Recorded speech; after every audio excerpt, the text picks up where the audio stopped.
Welcome to let's start education Surya. नमस्कार दोस्तों, आज के इस वीडियो में हम मोस्ट इम्पोर्टेंट क्वेश्चन करवाने वाले हैं जो कि सेमेस्टर एंड ऑल जेई के एग्ज़ाम से व्यू से बहुत ही इफ़ेक्टिव एंड हेल्पफुल है। तो आप लोग हमारे साथ अंतिम तक बने रहें जिससे कि आपका कॉन्सेप्ट क्लियर हो और आपके लिए हेल्पफुल हो। जो हम आज का सेशन में करवाने वाले हैं उस सब्जेक्ट का नाम है इलेक्ट्रिकल सर्किट एंड नेटवर्क, जो कि इलेक्ट्रिकल ब्रांच से रिलेटेड है। तो चलिए आज का सेशन हम स्टार्ट करते हैं।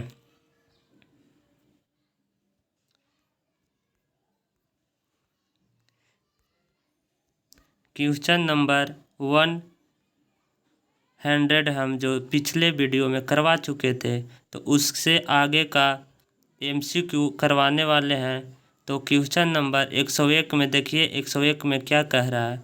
विच method can be used for absolute measurement of resistance. A में है लॉरेंस मेथड, बी में है रिलेफ मेथड, सी में है ओम्स लॉ मेथड, डी में है व्हीटस्टोन ब्रिज मेथड। तो इसका करेक्ट आंसर हो जाएगा option number D, Wheatstone bridge method. Next question 102 की ओर बढ़ते हैं। 102 में है the equivalent resistance between L and M of the circuit shown in figure. ये फिगर दिया हुआ है, इसके बीच एल एंड एम के बीच आपका इक्विवेलेंट रेजिस्टेंस निकालना है। तो इक्विवेलेंट रेजिस्टेंस निकालने के लिए हम जानते हैं कि सीरीज में जब कनेक्टेड रहता है तो दोनों का सम हो जाता है, और पैरेलल में दो रहेगा तो दोनों का प्रोडक्ट डिवाइडेड बाई दोनों का समेसन, तो उसका इक्विवेलेंट रेजिस्टेंस आ जाता है। तो देखिए 6 ओम और 14 ओम जो है सीरीज में है तो इसका इक्विवेलेंट जो हो जाएगा 20 हो जाएगा। 20 और ये 20 दोनों एक दूसरे के पैरेलल में है तो इसका इक्विवेलेंट 10 हो जाएगा। 10 और उसके बाद ये 10 दोनों सीरीज में कनेक्टेड है तो इसका इक्विवेलेंट जो होगा 20 हो जाएगा। उसके बाद ये 20 और ये 20 दोनों जो है पैरेलल में है तो इसका इक्विवेलेंट जो है 10 ओम आ जाएगा। तो इसका करेक्ट आंसर हो जाएगा option number A 10 ohm. Next question 103 की ओर बढ़ते हैं। 3 6 ohm resistor are connected to form a triangle. What is the resistance between any two corner. कह रहा 3 जो है 6 ओम का रजिस्टर जो है वो ट्रायंगुलर शेप में कनेक्टेड है। तो पूछ रहा है कि इन्हीं दो कॉर्नर के बीच उसका रेजिस्टेंस क्या होगा। देखिए एक रेजिस्टेंस ये है, एक रेजिस्टेंस ये है, एक ये है। ट्रायंगुलर शेप बना रहा है, तीनों का रजिस्टर का वैल्यू 6 ओम है। तो किन्हीं दो कॉर्नर के बीच निकालना है रेजिस्टेंस का वैल्यू। तो हम ये ले लेते हैं, इसके बीच का इक्विवेलेंट रेजिस्टेंस निकालते हैं। तो देखिए 6 और 6 दोनों सीरीज में है तो इसका इक्विवेलेंट जो होगा 12 हो जाएगा।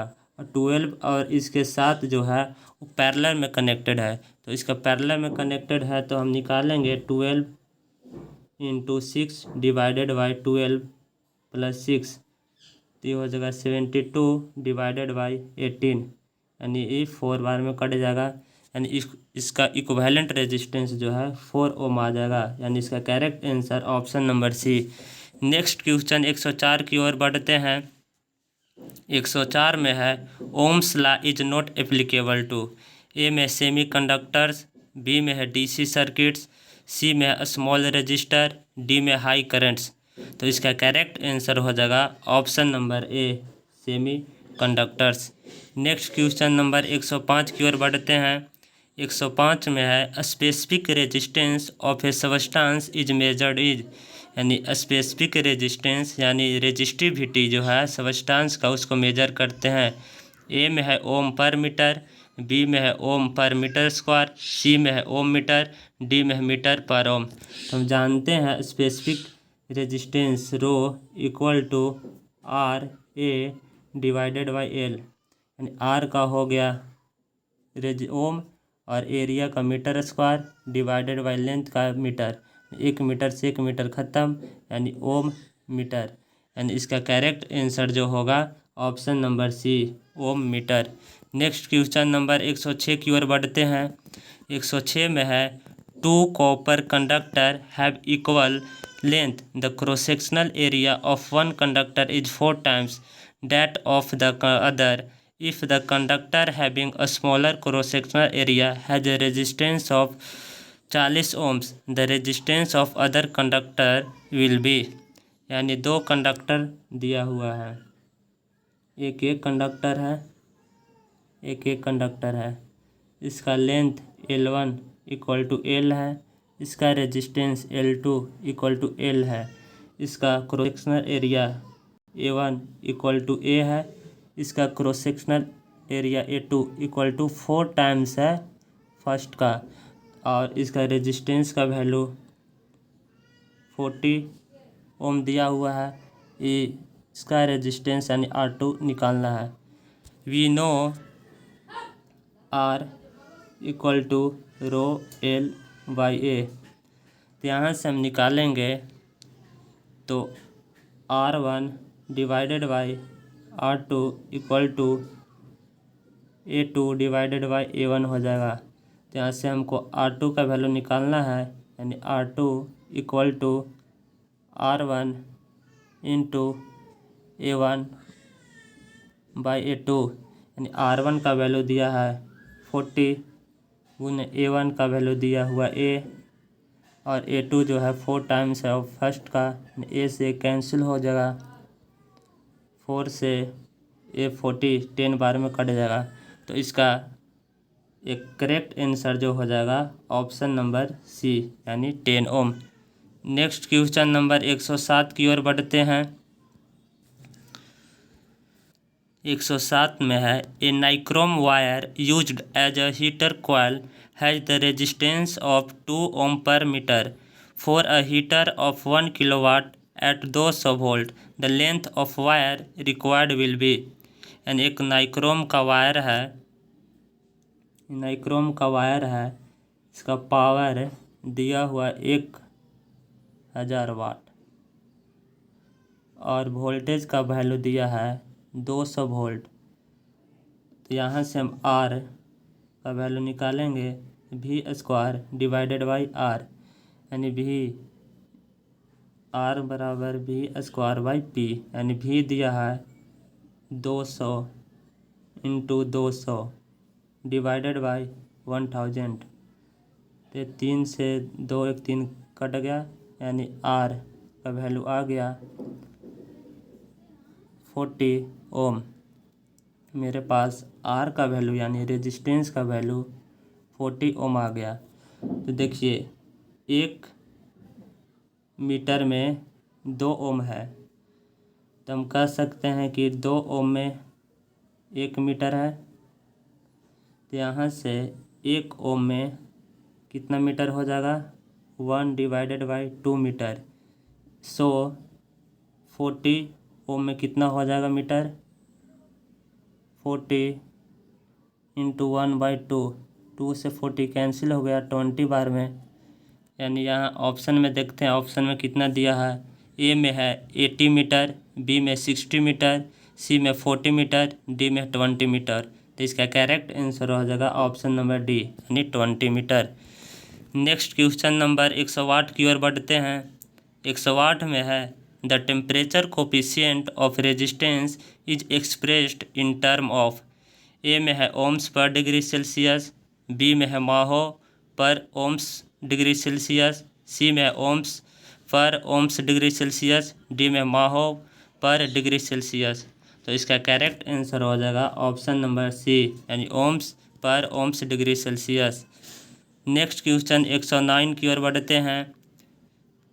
विच of the following material has the least resistivity, यानी निम्नलिखित में से कौन सा मटेरियल है जिसके पास लिस्ट रेजिस्टिविटी है, यानी कम प्रतिरोधकता है। ए में है जिंक्स, बी में है लेड, सी में है मरकरी, डी में है कॉपर। तो इसका करेक्ट आंसर हो जाएगा डी, कॉपर। नेक्स्ट क्वेश्चन 110 की ओर बढ़ते हैं। 110 में है, according to the fuse law the current carrying capacity vary as, यानी फ्यूज लॉ के अकॉर्डिंग करेंट कैरिंग कैपेसिटी वेरी करता है। तो we know I square directly proportional to D के पावर 3। तो यहाँ से हम कह सकते हैं I directly proportional to D के पावर 3/2, यानी करंट कैरिंग कैपेसिटी जो है, करंट कैरिंग कैपेसिटी वो डायमीटर के पावर 3/2 के प्रोपोर्शनल होता है। तो ऑप्शन में देखते हैं, ऑप्शन में है ए में 1 डायमीटर का स्क्वायर, बी में है 1 डायमीटर, सी में है डायमीटर, डी में है डायमीटर के पावर 3/2। तो इसका करेक्ट आंसर हो जाएगा option number D. Next question 111 की ओर बढ़ते हैं। Which of the flowing lamps will have list resistance at room temperature. कह रहा निम्नलिखित में से कौन सा लैम्प है जिसके पास लिस्ट रेजिस्टेंस है रूम टेम्परेचर पे। तो हम लोग जानते हैं R बराबर होता है V²/P, यानी जिस भी लैम्प का पावर जो है ज़्यादा होगा तो उसका रेजिस्टेंस का वैल्यू क्या होगा, कम होगा। तो ऑप्शन में देखिए, ए में है 25 वाट 220 वोल्ट, बी में 100 वाट 220 वोल्ट, सी में है 200 वाट 220 वोल्ट, डी में 60 वाट 220 वोल्ट। तो देखिए सबसे ज़्यादा वाट का वैल्यू दिया है, यानी पावर का वैल्यू है सी 200 वाट। तो इसका करेक्ट आंसर हो जाएगा सी, क्योंकि पावर ज़्यादा है तो इसका रेजिस्टेंस का वैल्यू क्या होगा, घट जाएगा। नेक्स्ट क्वेश्चन नंबर 112 की ओर बढ़ते हैं। 112 में है which resistor will be physically large in size. कह रहा कौन सा रजिस्टर है जो फिजिकली लार्ज इन साइज है। ए में 100 ओम 10 वाट, बी में है 10 ओम 50 वाट, सी में है 1 मेगा ओम 1/2 वाट, डी में है 1 किलो ओम 1 वाट। तो हम लोग जानते हैं R = ρL/A, यानी जिस भी रजिस्टर है उसका अगर रेजिस्टेंस कम होगा तो उसका एरिया जो है ज़्यादा होगा। तो इसमें रेजिस्टेंस का वैल्यू जो है ऑप्शन नंबर सी में है। तो इसका करेक्ट आंसर हो जाएगा सी। नेक्स्ट क्वेश्चन नंबर 113 की ओर बढ़ते हैं। 113 में है when current flow through heater coil it glow but supply wiring does not glow because. कह रहा है जब हीटर कॉइल से हम लोग करंट फ्लो करवाते हैं तो वो ग्लो करता है, यानी प्रकाश देता है, बट हम लोग सप्लाई वायरिंग से क्रॉस जो करंट पास होता है तो उसमें क्यों नहीं ग्लो करता है। ए में है current through supply line flow at slower speed, B में supply wiring is covered with insulation layer, C में है resistance of heater coil is more than the supply wire, D में supply wire are made of superior material. तो इसका correct answer हो जाएगा सी, यानी heater coil का रेजिस्टेंस जो होता है as compare to supply wire से ज़्यादा होता है। इस कारण से हीटर कॉइल से करंट जब हम पास करवाते हैं तो ग्लो करता है, बट सप्लाई वायरिंग ग्लो नहीं करता है। नेक्स्ट क्वेश्चन नंबर 114 की ओर बढ़ते हैं। 114 में है the condition for the validity under ohm's law is that. A में है resistance must be uniform, B में है current should be proportional to the size of resistance, C में है resistance must be wire wound type, D में temperature at positive end should be more than the temperature at negative end. तो इसका correct answer हो जाएगा resistance must be uniform. Next question 115 की ओर बढ़ते हैं। 115 में है which of the flowing statement is correct. A में a semi conductor is a material whose conductivity is same as between that of a conductor and insulator. यानी semi conductor material है, उसका कंडक्टिविटी जो है कंडक्टर एंड इंसुलेटर के बीच में होता है। बी में है a semi conductor is a material which has conductivity having average value of conductivity of metal and insulator. C में है a semi conductor is one which conduct only half of the applied voltage. और D में है a semi conductor is a material made of alternate layer of conducting material and insulator. तो इसका correct answer हो जाएगा option number A. Next question 116 की ओर बढ़ते हैं। 116 में है a rheostat differ from potentiometer in the respect that is. A में है has lower wattage rating, B में है has higher wattage rating, C में है has larger number of turns, D में offers large number of tapping. तो इसका correct answer हो जाएगा option number B, has higher wattage rating. Next question 117 की ओर बढ़ते हैं। 117 में है aluminium conductor as compare to a copper conductor of identical cross section for the same electrical resistance is, A में है 50%, बी में 60%, सी में 100%, डी में 150%। तो इसका करेक्ट आंसर हो जाएगा 50%। यानी एल्युमिनियम कंडक्टर का वेट जो होता है कॉपर कंडक्टर के कंपेयर में जो है वो 50% होता है। यदि कहा जाएगा यही कि एल्युमिनियम कंडक्टर का कंडक्टिविटी जो होता है वो 60% होता है एज कंपेयर टू कॉपर, यानी कॉपर का।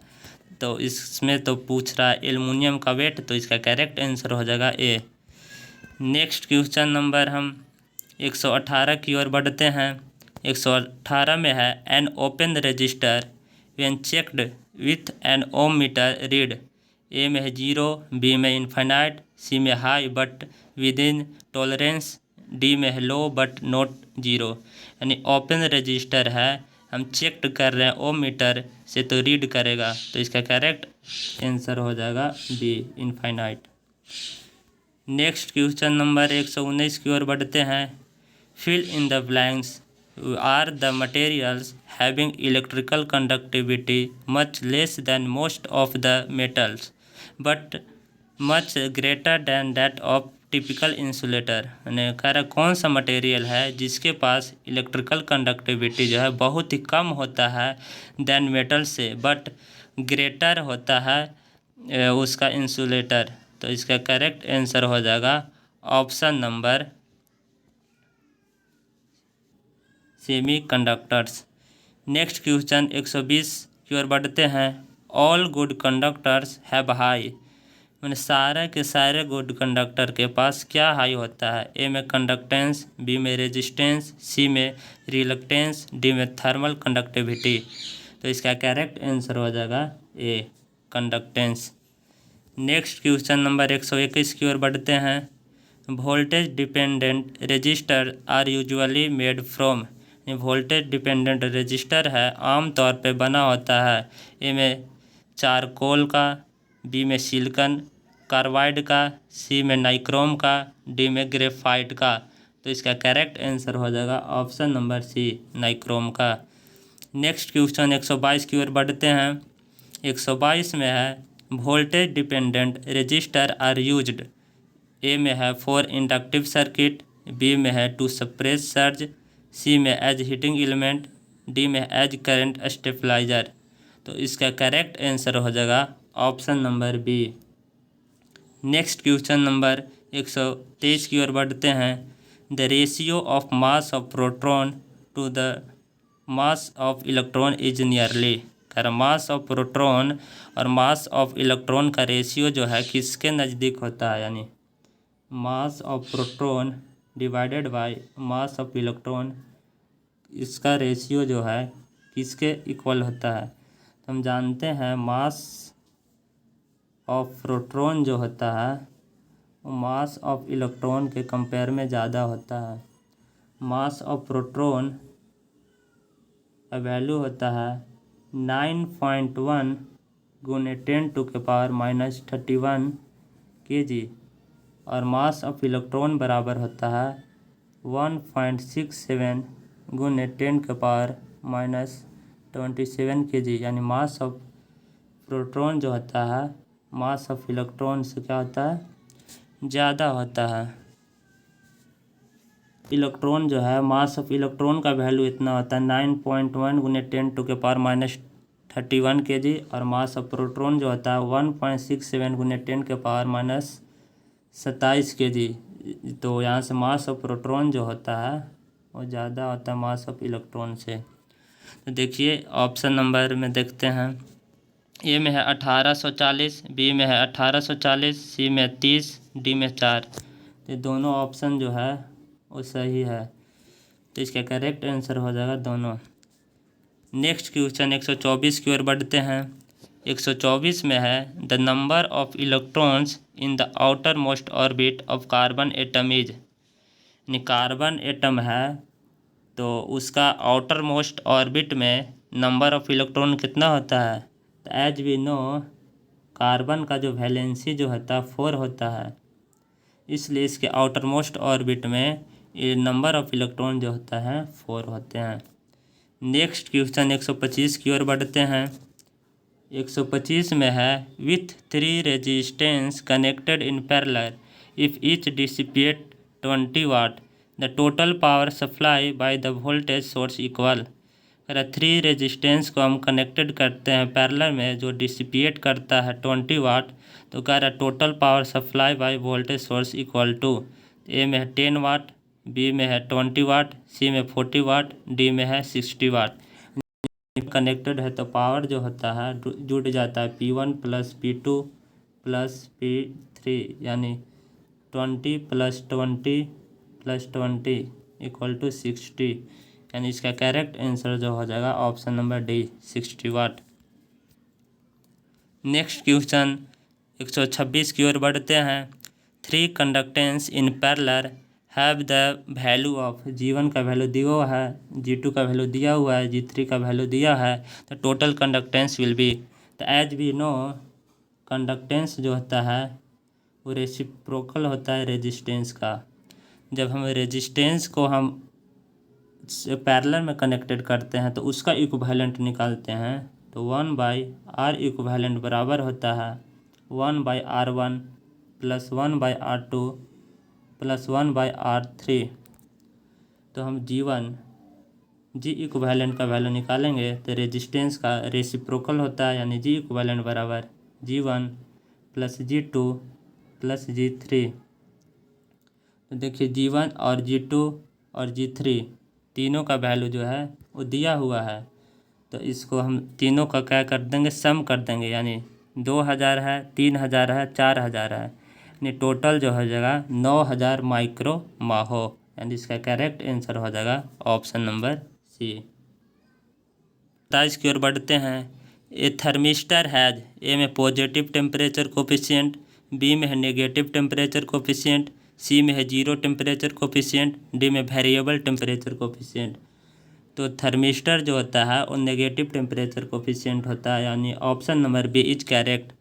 नेक्स्ट क्वेश्चन 128 की ओर बढ़ते हैं। If I, R and T are the current, resistance and time respectively, then according to Joule's law heat produce will be proportional to. तो एज वी नो ई यानी energy जो होता है इक्वल टू होता है I²RT। तो यहाँ से हम देखेंगे ऑप्शन में, ए में है I²RT, बी में है I²RT², सी में है I²R²T, डी में I²R²T²। तो इसका करेक्ट आंसर हो जाएगा ऑप्शन नंबर ए I²RT। नेक्स्ट क्वेश्चन नंबर 129 की ओर बढ़ते हैं। 129 में है nichrome wire is an alloy of, माने नाइक्रोम या वायर जो है वो मिश्रण है किसका, ए में है लेड एंड जिंक, बी में है क्रोमियम एंड वेनेडियम, सी में है निकेल एंड क्रोमियम, डी में कॉपर एंड सिल्वर। तो इसका करेक्ट आंसर हो जाएगा option number C nickel and chromium. देखिए इसका याद करने का तरीका है, जैसे नाइक्रोम का फर्स्ट दो लेटर जो है नाई, यानी इससे हो गया निकेल, और उसके बाद है CRO यानी इससे क्रोमियम, यानी नाइक्रोम जो है वायर यो एलवाय है किसका, निकेल एंड क्रोमियम का, यानी option number C. Next question number 130 की ओर बढ़ते हैं।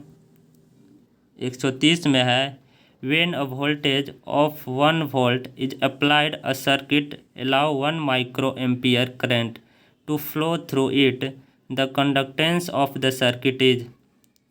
हम लोग वोल्टेज जो है 1 वोल्ट अप्लाइड कर रहे हैं और उससे करंट जो है 1 माइक्रो एम्पियर करंट फ्लो हो रहा है, तो पूछ रहा conductance of the circuit is. तो जी यानी जी बराबर होता है I/V, यानी करंट अपॉन वोल्ट।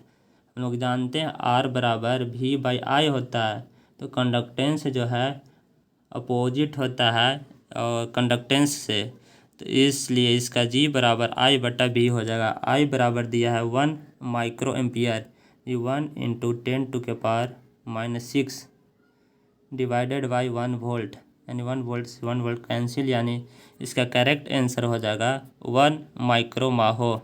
ऑप्शन में देखते हैं, ऑप्शन में है 1 माइक्रो माहो, बी में है 10⁻6 माहो, सी में है 1 मिली माहो, डी में none of the above.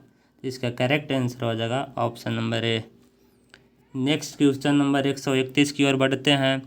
Which of the flowing can have negative temperature coefficient. कह रहा निम्नलिखित में से कौन है जिसके पास नेगेटिव टेम्परेचर कोफिशिएंट है। ए में है कंपाउंड्स ऑफ सिल्वर, बी में है लिक्विड मेटल्स, सी में है मेटालिक एल्वाई, डी में इलेक्ट्रोलाइट। इसका करेक्ट आंसर हो जाएगा डी, यानी इलेक्ट्रोलाइट जो है नेगेटिव टेम्परेचर कोफिशिएंट है। नेक्स्ट क्वेश्चन नंबर 132 की ओर बढ़ते हैं। 132 में है कंडक्टेंस इज टू माहो। अगर कंडक्टेंस जो है इसका संबंध माहो से है तो किसका संबंध किससे जो है सही है। ए में है रेजिस्टेंस को संबंध है माहो से, ओम से, बी में है कैपेसिटेंस का संबंध है हेनरी से, सी में है इंडक्टेंस का संबंध फैराड से है, डी में है ल्यूमेन का संबंध स्टेरेडियन से है। तो इसका करेक्ट आंसर हो जाएगा ए, यानी रेजिस्टेंस का संबंध ओम से है। बी में है कैपेसिटेंस का संबंध हेनरी से, तो ये गलत है। कैपेसिटेंस का संबंध फैराड से होता है और इंडक्टेंस का जो होता है वो हेनरी से होता है, और स्टेरेडियन जो है उस। तो नेक्स्ट क्वेश्चन नंबर 133 की ओर बढ़ते हैं। 133 में है 1 एंगस्ट्रॉम इज इक्वल टू, यानी 1 एंगस्ट्रॉम जो है इक्वल होता है, हम लोग जानते हैं 1 एंगस्ट्रॉम बराबर होता है 10⁻⁻10 मीटर। तो ऑप्शन में देखते हैं, ए में है 10⁻⁻8 मिलीमीटर, बी में है 10⁻6 सेंटीमीटर, सी में है 10⁻⁻10 मीटर, डी में है 10⁻⁻14 मीटर। तो इसका करेक्ट आंसर हो जाएगा सी। नेक्स्ट क्वेश्चन नंबर, यह प्रश्न जो है आपके लिए है, आप इसका जवाब जो है करेक्ट हमारे कमेंट बॉक्स में दीजिए कि इसका करेक्ट आंसर क्या होगा। तो क्वेश्चन है कि Kirchhoff's current law based on the principle of, यानी किर्चॉफ्स करंट लॉ जो है, किर्चॉफ्स लॉ का 2 प्रिंसिपल है, Kirchhoff's current law and Kirchhoff's voltage law. तो यहाँ पूछ रहा है कि किर्चॉफ्स करंट लॉ जो है किस प्रिंसिपल पर बेस्ड होता है। ए में कंजर्वेशन ऑफ चार्ज, बी में कंजर्वेशन ऑफ एनर्जी, सी में कंजर्वेशन ऑफ वोल्टेज, डी में है ऑल ऑफ दीज। तो इसका करेक्ट आंसर जो है आप हमारे कमेंट बॉक्स में दें। यदि आपको यह वीडियो पसंद आया होगा, आपके लिए हेल्पफुल होगा, इफ़ेक्टिव होगा, तो आप हमारे चैनल को सब्सक्राइब करिए, लाइक कर दीजिए और शेयर करिए, क्योंकि यह आपके भविष्य के लिए बहुत ही लाभदायक हो सकता है। Thank you so much.